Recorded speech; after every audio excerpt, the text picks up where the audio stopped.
தமிழ் மக்களுக்கு வணக்கம். நேற்று திரு எடப்பாடி பழனிசாமி அவர்களுடைய டெல்லி பயணம், அது குறித்து நிறைய தகவல்கள், நிறைய செய்திகள், நிறைய விவாதங்கள் இதெல்லாம் வந்து எல்லா இடத்துலையும் நடந்துக்கிட்டு இருக்கோம். இதில் பார்த்தீங்கன்னாக்கா 90% வரக்கூடிய தகவல்கள் பொய், உண்மைக்கு புறம்பானவை.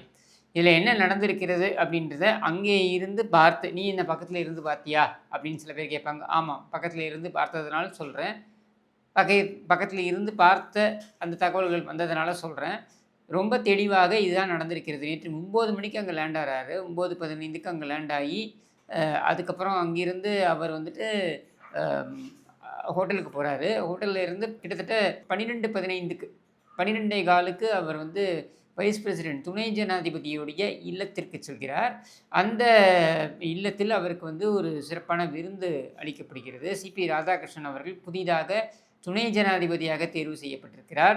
அதிமுகவும் அவருக்கு ஆதரவு அளித்திருக்கிறது என்கிற நிலையில், ஒரு தமிழர் இன்றைக்கு துணை ஜனாதிபதியாக தேர்வு செய்யப்பட்டிருக்கிறார் என்ற நிலையில் அவருக்கு வாழ்த்து தெரிவிக்கும் வகையில் அவருடன் அந்த சந்திப்பு நடைபெறுகிறது. அந்த சந்திப்பில் பார்த்தீங்கன்னாக்கா அதிமுகவுடைய மூத்த தலைவர்களும் இடம்பெறுகிறார்கள். KP முனுசாமி, திரு SP வேலுமணி அவர்கள், திரு CV சண்முகம் அவர்கள், திண்டுக்கல் சீனிவாசன் அவர்கள், தம்பிதுரை அவர்கள், இவங்க எல்லாரும், அப்புறம் தனபால், இவங்க எல்லாருமே வந்து அதில் தனபாலன், அதாவது ராஜ்யசபா MP, இவங்க எல்லாருமே அங்கே இருக்காங்க. இவங்க எல்லாரும் சந்தித்து அதுக்கப்புறம் அவங்களுக்கு வந்து ஒரு கொங்கு சைவ விருந்து அளிக்கப்படுகிறது. துணை ஜனாதிபதியுடைய இல்லத்தில் வந்து அந்த விருந்து அளிக்கப்படுகிறது. அது முடித்து விட்டு கிட்டத்தட்ட பார்த்தீங்கன்னாக்கா 12:15க்கு 12:15க்கு சென்றவர்கள் 2:45க்கு தான் வெளியில் வராங்க. இந்த 2:45 வரைக்கும் பார்த்தீங்கன்னாக்கா இந்த விருந்து முடித்து கிட்டத்தட்ட 45 நிமிடங்கள் தனியாக திரு CP ராதாகிருஷ்ணன் அவர்களுடன் வந்து திரு எடப்பாடி பழனிசாமி அவர்கள் உரையாடி இருக்கிறார். அதில் பார்த்திங்கனாக்க பல்வேறு விஷயங்கள் தெரிவிக்கப்பட்டது. ஏற்கனவே நம்ம பார்த்தோம். அதற்கு முந்தைய நாள் சென்னையில் வடபழனியில் நடந்த அந்த பொதுக்கூட்டத்தில் திரு எடப்பாடி பழனிசாமி அவர்கள் மிக திட்டவட்டமாக, மிக தெளிவாக தன்னுடைய நிலைப்பாட்டை தெரிவித்து விட்டார்.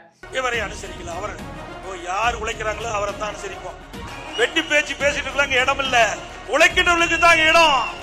அன்பு அம்மா தெளிவாக சொல்லிவிட்டு சொல்லுங்க. அற்புதமா சட்டமன்றத்தில் பேசுங்க.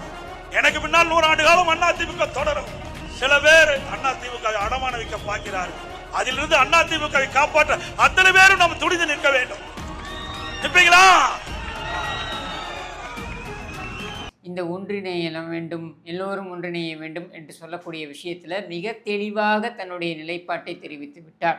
கட்சியுடைய பொதுச் செயலாளராக அவர் மிக தெளிவாக, பன்னீர்செல்வம் தங்களுடைய கட்சிக்கு எதிராக தங்களுடைய சின்னத்தை முடக்கும் வகையில் வழக்குகளை போட்டிருக்கின்ற நிலையில், அது மட்டும் இல்லாமல் தலைமை கழகத்தையே வந்து தாக்கியிருக்கின்ற அது போன்ற செயலில் நடந்து கொண்ட நிலையில் அவரை சேர்த்து கொள்வது அப்படின்றது நடக்காது அப்படின்றத தெளிவுபடுத்தி விட்டார். அடுத்து தினகரனை பொறுத்த வரைக்கும் 18 MLA-க்களை வைத்துக்கொண்டு இந்த ஆட்சியை கவிழ்த்து விடலாம் என்றெல்லாம் நினைத்து, இந்த அதிமுக தோற்க வேண்டும் என்பதற்காகவே ஒரு கட்சியை தோற்றுவித்து இயங்கி கொண்டிருக்கின்ற தினகரனை வந்து நம்ம வந்து கட்சிக்குள்ளே சேர்ப்பது என்பது நடக்காது என்பதையும் தெளிவாக தெரிவித்து விட்டார்.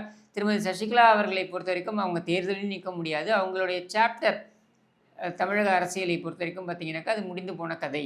அதனால் அதை நம்ம திரும்பி ரிவைவ் பண்ண முடியாது என்பதையும் தெரிவித்து விட்டார்.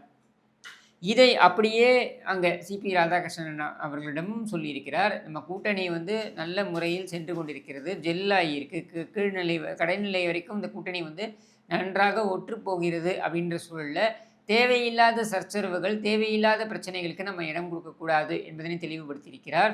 அதை அப்படியே திரு CP ராதாகிருஷ்ணன் அவர்கள் பார்த்தீங்கன்னாக்க, இவருடைய கூட்டம் முடிந்த உடனேயே திரு JP நட்டா அவர்கள் திரு ராதாகிருஷ்ணன் அவர்களை சந்திப்பதற்கு துணை ஜனாதிபதியுடைய இல்லத்திற்கு வருகிறார். அங்கே வந்த உடனேயே இதையெல்லாம் அவர் வந்து அவரிடம் தெரிவிக்கிறார். இந்த மாதிரி நம்முடைய தோழமை கட்சியாக இருக்கக்கூடிய அனைத்து அண்ணா திராவிட முன்னேற்ற கழகம் அவங்க கட்சிக்குள்ளே இருக்கக்கூடிய ஏதாவது சர்ச்சைகளோ பிரச்சனைகளோ அப்படின்றதுல வந்து பாஜக தலையிடுகிறது என்ற தோற்றத்தை ஏற்படுத்துவதற்கு சிலர் முயற்சிக்கிறார்கள். அது குறித்து நாம் வந்து ஒரு விளக்கத்தை, ஒரு தெளிவான நிலைப்பாட்டை எடுக்க வேண்டும் அப்படின்றது தெளிவுபடுத்துகிறார். இதை அப்படியே அவர் வந்து அமித்ஷா அவர்களிடம் தெரிவிக்க, அமித்ஷா அவர்களுடனான சந்திப்பு பார்த்தீங்கன்னாக்கா இவங்க சொல்கிறாங்க 1 மணி நேரம், 1.5 மணி நேரம், 1 மணி நேரம் 20 நிமிடம் அப்படின்ட்டுலாம் அதெல்லாம் கிடையாது. 15லேருந்து 20 நிமிடங்கள் தான் அந்த சந்திப்பு நடைபெற்றது. அந்த சந்திப்பில் மிக தெளிவாக திரு அமித்ஷா அவர்கள் எடப்பாடி பழனிசாமி அவர்களுடன் தான் பாஜக நிற்கிறது அப்படின்றத திட்டவட்டமாக தெரிவித்ததோடு அல்லாமல், அதிமுகவுடைய உள் விவகாரங்களில் பாஜக தலையிடாது அப்படின்ற ஏற்கனவே எடுக்கப்பட்ட நிலைப்பாட்டை மீண்டும் ஒரு முறை அவர் வந்து வலியுறுத்தி தெளிவுபடுத்தினார் அப்படின்றத நம்ம பார்க்க முடிகிறது.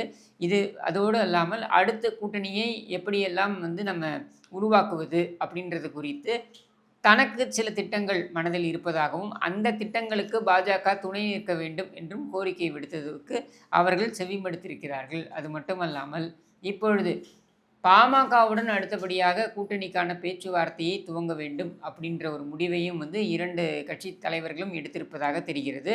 பாமகவுடைய தலைவர் திரு அன்புமணி ராமதாஸ் அவர்களோட இந்த பேச்சுவார்த்தையை துவங்க வேண்டும், மிக விரைவில் துவங்க வேண்டும் என்கிற முடிவு எட்டப்பட்டதாக தெரிகிறது. திரு ராமதாஸ் அவர்கள் அவர் வந்து மூத்த தலைவர், நிறுவனர். அவருடன் எப்படி அந்த சமாதான போக்கை கொண்டு வருவது அப்படின்றது குறித்து பின்னர் விவாதிக்கப்படும் என்றும் முடிவெடுக்கப்பட்டிருக்கிறது.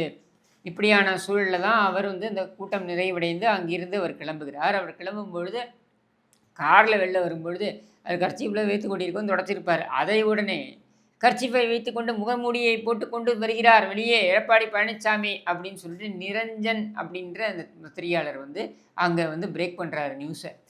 அதை அப்படியே எல்லா நியூஸு, அதாவது டூல் கிட் மாதிரி தான், ஒரு நியூஸை பிரேக் பண்ணு, ஒரு நிமிடம் ஃப்ளாஷ் நியூஸ் ஆக்கு, அதை அப்படியே எல்லாரும் கேரி ஆன் பண்ணுவாங்க, அதையே ஒரு நரேட்டிவாக எடுத்துக்கொள்வார்கள். அதாவது அமித்ஷா வந்து எடப்பாடி பழனிசாமியை மிரட்டி விட்டார், அதனால் கலங்கிய எடப்பாடி பழனிசாமி முகத்தை மூடிக்கொண்டு வெளியே வந்தார், இப்படின்ட்டுலாம் வந்து ஒரு பில்டப்பை வந்து இவங்க கொடுப்பாங்க மீடியாவில். அப்படின்றது தெரிந்த விஷயம்தான். மீடியா இதை விட தரம் தாழ்ந்து போக முடியாது, மீடியாவிடம் எதிர்பார்க்கக்கூடியது தான். இப்போ நீங்கள் யோசிச்சு பாருங்கள், நீங்கள் ஒரு ரிப்போர்ட்டர் அங்கே இருக்கீங்க, உங்களுக்கு பெண் நிறுவனம் உங்களை தொடர்பு கொண்டு பாருப்பா ஒரே ஒரு நிமிஷம் நியூஸ் மட்டும் ஃப்ளாஷ் பண்ணு. அவர் அந்த 2 செகண்ட் அந்த கார் அப்படி போகுதில்ல, அந்த 2 செகண்ட் காரில் போகும்பொழுது அவர் முகத்தை சோகமாக வைத்து கொண்டார், இல்லை ஏதாவது ஒன்று ஒரு நியூஸை நீ கிரியேட் பண்ணு, அதை வைத்து நாங்கள் நரேட்டிவ் செட் பண்ணிக்கிறோம் அப்படின்னு சொல்லி அவர் கர்ச்சீஃப் வச்சுட்டு யதார்த்தமாக அவர் மூஞ்சி உடைச்சாருன்னா உடனே முகத்தை மூடிக்கொண்டு சென்றார். அவர் தான் சொல்லிட்டு தானே போகிறாரு, நான் வந்து துணை ஜனாதிபதியை சந்திக்க போகிறேன், நான் அமித்ஷா அவர்களை சந்திக்க போகிறேன், இதெல்லாம் சொல்லிட்டு தானே போகிறாரு. அப்போ சொல்லிட்டு போகக்கூடியவர் எதற்காக முகமூடியை போட்டுக்கொண்டு வர வேண்டும்? இது எவ்வளவு கேவலமான ஒரு ஊடக ஒரு செயல்பாடுன்னு பாருங்கள். ஆனால் இந்த ஊடக செயல்பாடு நடந்து கொண்டு தான் இருக்கும். ஏன்னா இந்த ஃப்ளாஷ் நியூஸை அவன் போட்டான்னா அந்த நிரஞ்சனுக்கு ஒரு 1,00,000 இவங்க கொடுப்பாங்க. அப்போ அந்த 2 நிமிடத்திற்கு 1,00,000 எடப்பாடியாரை வச்சு சம்பாதிச்சு அவன் குடும்பத்தை வளர்த்துக்கணுன்னா வளர்த்துட்டு போகட்டுமே, அதுக்கு பெரிய முக்கியத்துவம் கொடுக்க வேண்டிய அவசியம் கிடையாது. எனக்கு தெரிந்து 2010-11 காலகட்டங்களில் பார்த்தீங்கன்னாக்கா 2010 செல்வி ஜெயலலிதா அவர்கள் பயணம் மேற்கொண்ட பொழுது நிறைய மக்கள் வருவாங்க. அப்போ பொதுமக்கள்லாம் வரும்போது நிறைய குழந்தைகள், கை குழந்தைகள் நிறைய கொண்டு வருவாங்க. செல்வி ஜெயலலிதா அவர்கள் பிரச்சாரத்தை மேற்கொள்ளும் பொழுது பார்த்தீங்கன்னாக்கா நிறைய தொடர்ந்து பேசிக்கொண்டே இருப்பதனால அவங்களுக்கு மவுத் அல்சர் வரும். அப்போது அதற்கான மருந்தை எடுத்து கொண்டிருப்பார்.